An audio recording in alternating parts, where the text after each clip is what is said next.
మీరే అందరూ గమనించమని కోరుతా ఉన్నా. జగన్ను పథకాల్లో కొట్టలేరు, జగన్ను పాలనలో పనితీరులో కొట్టలేరు, జగన్ను పిల్లలకు చేసిన మంచిలో కొట్టలేరు, జగన్ను రైతులకు అందించిన రైతు భరోసాలోనూ కొట్టలేరు, గ్రామాల్లో తెచ్చిన రైతు భరోసా కేంద్రాల్లోనూ కొట్టలేరు. జగన్ను అక్క చెల్లెమ్మలకు చేసిన మంచిలో మేలులో కొట్టలేరు.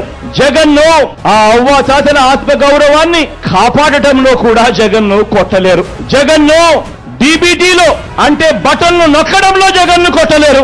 మరి బ్రాండ్ జగన్, మరి బ్రాండ్ వైఎస్ఆర్, మరి బ్రాండ్ కడప, మరి బ్రాండ్ పులివెందులను